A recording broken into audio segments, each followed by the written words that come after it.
Kita kalau mendengar daripada sejarah-sejarah para nabi dan rasul, itu dapat membuat hati kita semakin dekat, membuat hati kita semakin takut, membuat hati kita semakin rindu dan bertambah iman kita kepada Allah.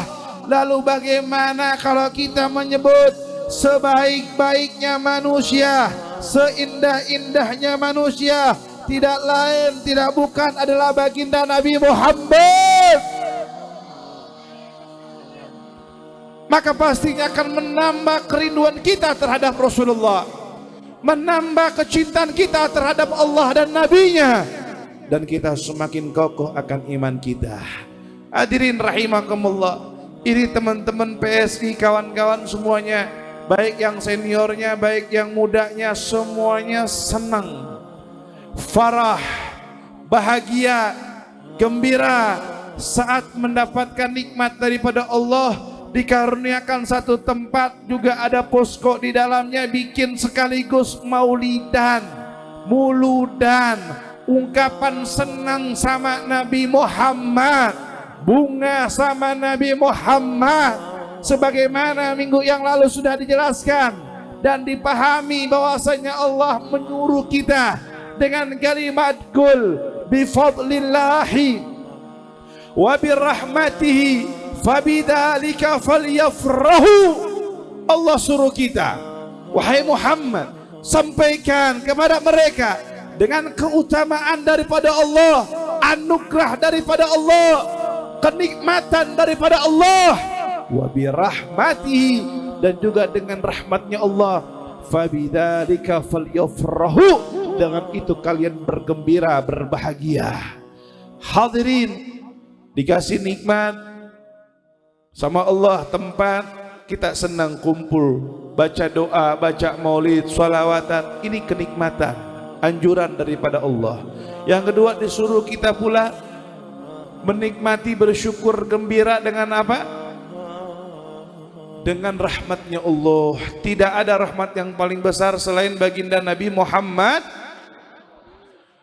Allah katakan dalam Al-Quran, wa ma arsalnaka illa rahmatan lil alamin. Tidaklah aku utus engkau wahai Muhammad ke alam dunia ini kecuali engkau sebagai rahmat untuk semesta alam. Adanya Nabi Muhammad alaihissalatu wassalam sebagai rahmat yang besar untuk semua makhluknya Allah. Kita diperintah oleh Allah dengan rahmat itu senang gembira.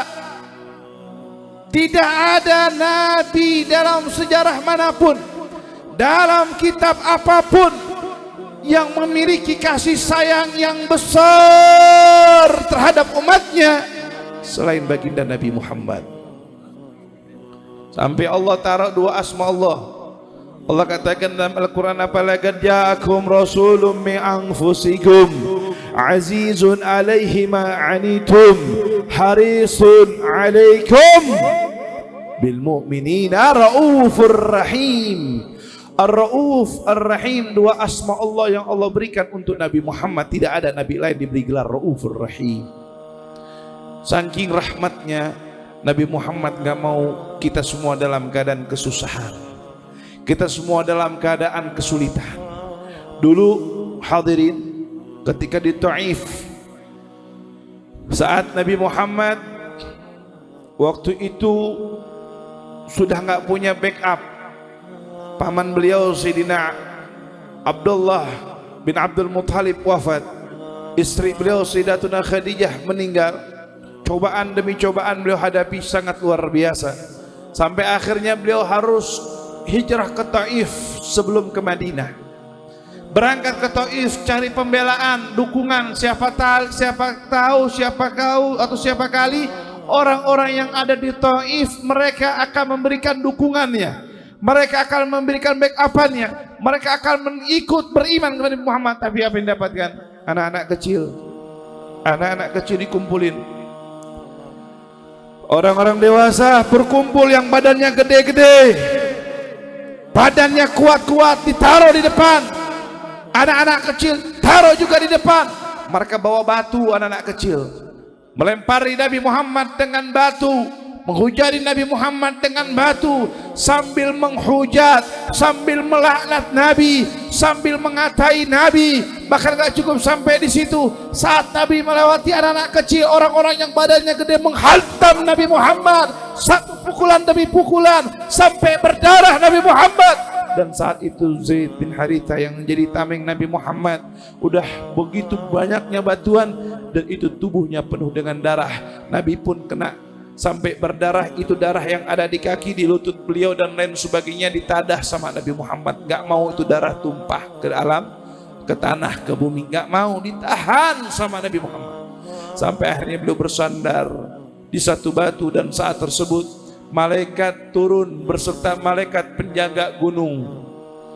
Bayangin, Taif itu pernah ke Taif, udah pernah ke Taif. Mudah-mudahan setiap tahun dikasih nikmat ziarah makam Nabi Muhammad, melaksanakan ibadah umrah. Amin Allahumma amin. Taif itu tinggi hadirin, tebing, gunung, gunung bundar kecil, nggak ada apa-apanya. Gunung Salak kurang lebih sama lah, tinggi menjulang luar biasa. Itu malaikat penjaga gunung yang ada di Taif datang kepada Nabi Muhammad, ngomong sama Nabi Muhammad, ya Rasulullah, kalau kamu izinkan dan kamu bolehkan nih gunung yang ada di Taif, aku angkat ke atas semua berserta isi-isinya, aku balikan dan aku tumpahkan semuanya ke penghuni daripada penduduk Taif. Apa jawaban Nabi Muhammad? Sesungguhnya aku berharap nanti di antara mereka ada anak cucunya yang beriman kepada Allah dan Nabi-Nya. Allahumma hdihim fa innahum la ya'lamun.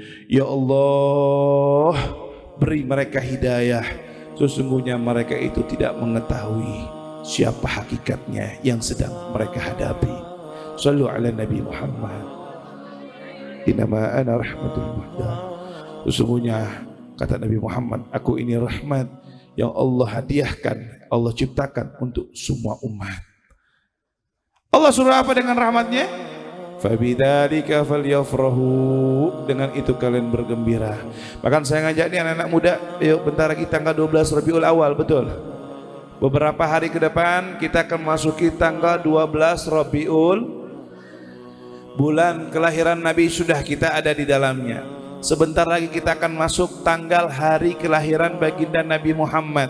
Saya mengajak semua anak-anak muda tanpa terkecuali, siapapun mereka, mau yang premannya, mau yang badungnya, mau yang benernya, mau yang bejatnya, mau yang bajingannya, ambil kesempatan. Ada kabar gembira nih dari Nabi Muhammad. Hadis yang diriwayatkan di dalam kitab Sahih Muslim, yang kesahihannya tidak lagi diragukan, yang kesahihannya tidak lagi disyakkan. Benar betul apa yang disampaikan oleh baginda Nabi Muhammad, bahwasanya disebutkan di dalam kitab tersebut bahwasanya apa? Bahkan Faqaja Abil Bukhari, di kitab Bukhari juga, Sahih Bukhari juga ada bahwasanya apa? Abu Lahab, tahu Abu Lahab? Kenal Abu Lahab? Tahu? Pernah ketemu? Sugan gitu. Abu Lahab ini orang yang suka memusuhi Nabi Muhammad. Hidupnya gak pernah ada rasa cinta sama Nabi kecuali sekali. Waktu Nabi jadi Rasul, ini Abu Lahab orang yang paling getol pingin bunuh Nabi Muhammad. Orang yang paling getol ingin membunuh Rasulullah. Orang yang paling getol mempengaruhi daripada penduduk-penduduk Mekah untuk gak mengikuti ajaran Nabi Muhammad, sampai Allah cap dalam Al-Quran dengan kalimat tabbat yada Abi Lahab. Dicap sama Allah, celaka, masuk penghuni neraka, gak bakal masuk surga, dicap. Ini Abu Lahab dikatakan dalam kitab Bukhari, annahu yukhafifu an Abi Lahab kulla yaumil itsnin bisababi atqihi li thawbah jariyatu lima basyarathu biwiladatil Mustafa sallallahu alaihi wasallam. Abu Lahab yang gak pernah beriman, Abu Lahab yang getol musuhi Nabi, Abu Lahab yang pingin bunuh Nabi. Seumur hidup satu kali seumur hidup satu kali. Senang waktu Suwaibah. Suwaibah itu adalah budaknya Abu Lahab. Dan Suwaibah pula yang ikut andil di dalam proses persalinannya Nabi Muhammad ketika di dalam rahim ibunda beliau Sayyidatuna Aminah. Waktu Sayyidatuna Aminah melahirkan, Suwaibah ada di situ. Suwaibah senang kasih kabar sama Abu Lahab, pamannya. Abu Lahab ini pamannya Nabi Muhammad, bukan orang lain, kakak beradik sama ayahnya. Dikasih kabar ke Abu Lahab, ya Abu Lahab, itu Sayyidatuna Aminah sudah punya anak. Anaknya laki-laki tampan indah luar biasa. Abu Lahab senang, girang, bahagia. Itu hari juga, malam itu juga Suwaibah langsung dimerdekakan. Suwaibah langsung dibebaskan. Suwaibah langsung dimerdekakan dari perbudakannya. Sekali senang dengan kabar Nabi Muhammad. Itu Abu Lahab setiap hari Senin siksanya diringankan sama Allah. Abu Lahab setiap hari Senin bisa minum air yang segar di antara telunjuk dengan jempolnya. Di sini dia minum setiap hari Senin. Setiap hari Senin, cuman gara-gara senang satu kali Abu Lahab mendapatkan kenikmatan.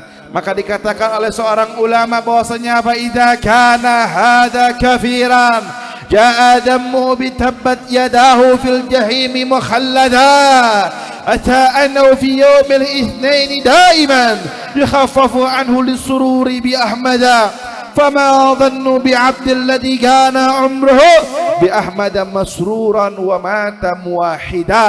Katakan oleh seorang ulama Muhammad bin Nasiruddin, beliau mengatakan idza kana hada kafiran, kalau orang kafir yang Allah sudah cap dalam Al-Quran selama-lamanya di neraka Jahannam, ata annahu fi yaumil isnin daiman, bahwasanya dikatakan Abu Lahab tadi yang pasti masuk neraka Jahannam, bukan neraka yang ringan, neraka Jahannam. Tapi dia setiap hari Senin mendapatkan keringanan. Disururi bi Ahmada, karena dia senang akan kelahiran Nabi Muhammad. Fama dhannu bi abdil ladzi kana umruh.